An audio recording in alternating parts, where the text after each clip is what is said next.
Hello students, तुम्हा सर्वांचं स्वागत आहे माझ्या यूट्यूबच्या चॅनलवरती. आणि मी तुमची खुशी मॅम आज तुम्हाला इयत्ता 7वीचा इतिहासाचा पहिला धडा शिकवणार आहे. तर आपल्या धड्याचं नाव आहे इतिहासाची साधने. भारताच्या प्राचीन कालखंडाचा अभ्यास आपण मागील वर्षी केला आहे. यावर्षी आपण मध्ययुगीन कालखंडाचा अभ्यास करणार आहोत. भारतीय इतिहासातील मध्ययुगाचा कालावधी हा ढोबळमानाने इसवी सनाच्या 9व्या शतकापासून ते 18व्या शतकाअखेरपर्यंतचा मानला जातो. या पाठात आपण मध्ययुगीन इतिहासाच्या साधनांचा अभ्यास करणार आहोत. तर सर्वप्रथम आपण इतिहासाची डेफिनेशन बघूया. भूतकाळात घडलेल्या घटनांची कालानुक्रमानुसार शास्त्रशुद्ध आणि पद्धतशीर दिलेली माहिती म्हणजे इतिहास होय. व्यक्ती, समाज, स्थळ आणि काळ हे 4 घटक इतिहासाच्या दृष्टीने अत्यंत महत्त्वाचे आहेत. इतिहास हा विश्वसनीय पुराव्यांवर आधारित असावा लागतो.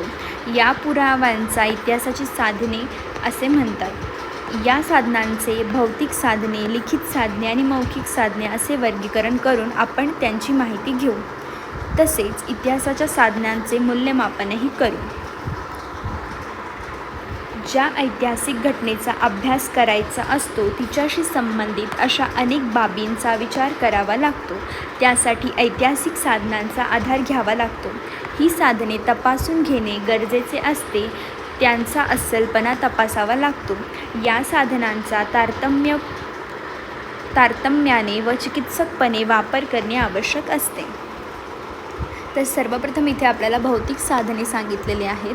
भौतिक साधनामध्ये येतं स्मारके, इमारती, लेणी, शिलालेख, नाणी, ताम्रपट आणि किल्ले.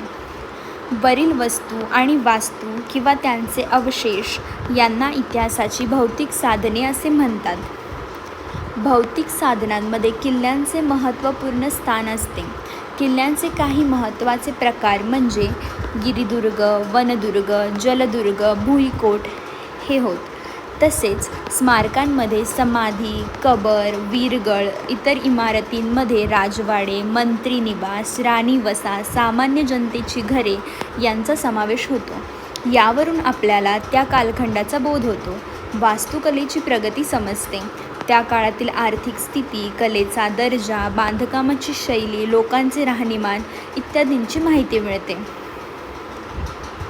विविध राज्यकर्त्यांनी सोने, चांदी, तांबे आणि धातूंचा वापर करून केलेली नाणी इतिहासाची महत्त्वपूर्ण साधने आहेत. नाण्यांवरून राज्यकर्ते कोण होते, त्यांचा काळ काय होता, त्यांचा राजकारभार, धार्मिक संकल्पना, व्यक्तिगत तपशील इत्यादींची माहिती मिळते. तसेच आर्थिक व्यवहार आणि आर्थिक स्थिती यांची माहिती मिळते. त्या काळातील धातुशास्त्राची प्रगती समजते. सम्राट अकबरच्या नाण्यांवरील रामसीतेचे चित्र किंवा हैदर अलीच्या नाण्यांवरील शिवपार्वतीच्या प्रतिमा यांवरून त्या काळातील धार्मिक समन्वयाची जाणीव होते. पेशव्यांच्या नाण्यांवर अरेबिक किंवा पार्शियन भाषेचा वापर होत असे. त्यावरून त्या काळातील भाषा व्यवहार समजतो. पेशवेकालीन नाणी आणि हैदर अलीची नाणी. शिलालेख म्हणजे दगडावर किंवा भिंतीवर कोरलेले लेख. उदाहरणार्थ तंजावर येथील बृहदेश्वर मंदिराच्या परिसरातील लेख. चालुक्य, राष्ट्रकूट, चोल, यादव या राजांच्या काळात कोरलेले अनेक शिलालेख मिळालेले आहेत. शिलालेख हा इतिहास लेखनाचा फार महत्त्वाचा आणि विश्वसनीय पुरावा मानला जातो. त्यातून भाषा, लिपी, समाजजीवन यांसारख्या बाबी समजायला मदत होते. तांब्याच्या पत्रावर कोरलेल्या लेखांना ताम्रपट म्हणतात. ताम्रपटावर राजआज्ञा, निवाडे इत्यादी प्रकारची माहिती कोरलेली असत.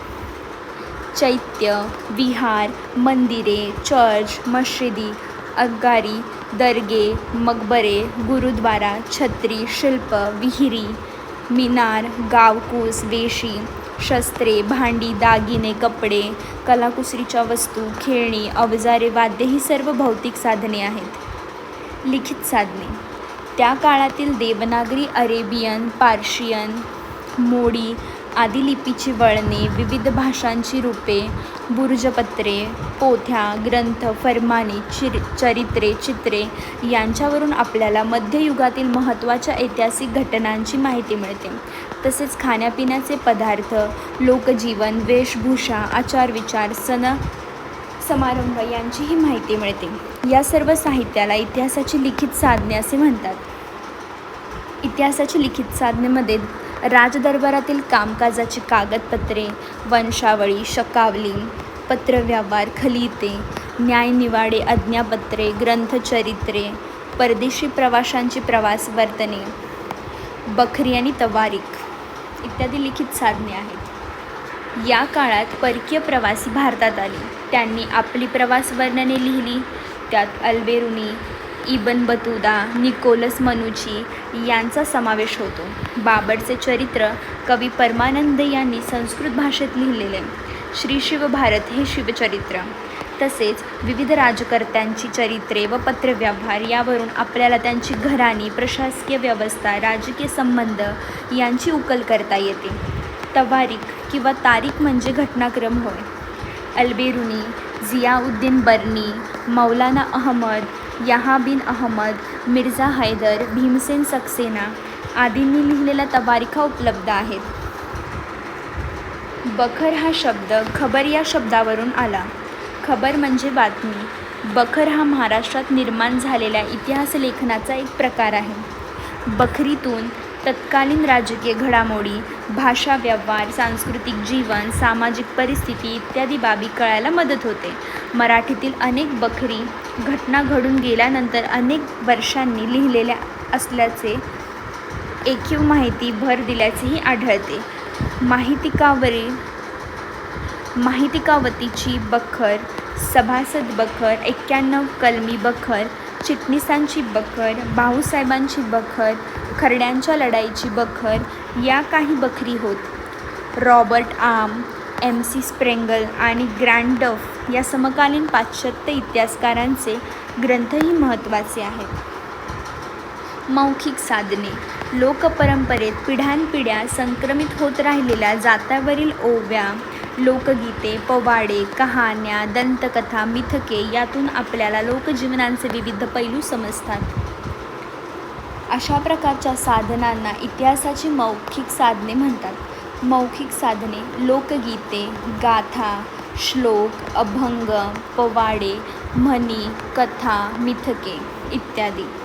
वरील तिन्ही प्रकारच्या साधनांच्या आधारे इतिहासाचे लेखन केले जाते. इतिहासाचे एकदा लेखन केले तरी त्या विषयाचे संशोधन अखंडपणे चालूच राहते. या संशोधनातून नवीन साधने, नवीन माहिती समोर येते. त्यानुसार इतिहासाचे पुनर्लेखन करावे लागते. उदाहरणार्थ आपल्या आजी आजोबांच्या काळातील, आईवडिलांच्या काळातील आणि आपल्या काळातील इतिहासाच्या पुस्तकांमध्ये काही प्रमाणात फरक पडल्याचे दिसते. ऐतिहासिक साधनांचे मूल्यमापन. ही सर्व साधने वापरण्यापूर्वी काही काळजी घेणे आवश्यक असते. त्यांची विश्वसनीयता तपासावी लागते. यातील अस्सल साधने कोणती आणि बनावट कोणती ते शोधावे लागते. अंतर्गत प्रमाणके पाहून त्यांचा दर्जा ठरवता येतो. लेखकांचा खरेखोटेपणा, त्यांचे व्यक्तिगत हितसंबंध, काळ, राजकीय दबाव यांचाही अभ्यास करावा लागतो.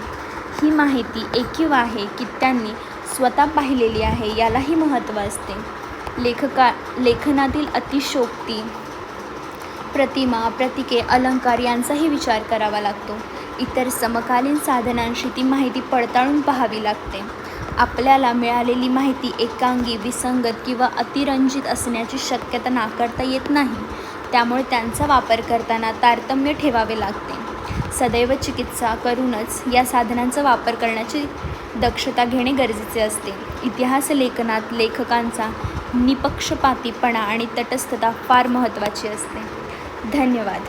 ह्या लेसनमध्ये जे पण काही इम्पॉर्टंट पॉईंट्स आहेत ते इतिहासाची साधने म्हणजे भौतिक साधने कोणती आहेत, लिखित साधने कोणती आहेत आणि मौखिक साधने कोणती आहेत, तर ह्या पॉईंटवरती जास्त भर द्या. व्हिडिओ आवडला असेल तर चॅनलला सबस्क्राईब करा, व्हिडिओ लाईक करा, शेअर करा. भेटूया नेक्स्ट व्हिडिओमध्ये. Thank you for watching. Stay tune. Bye.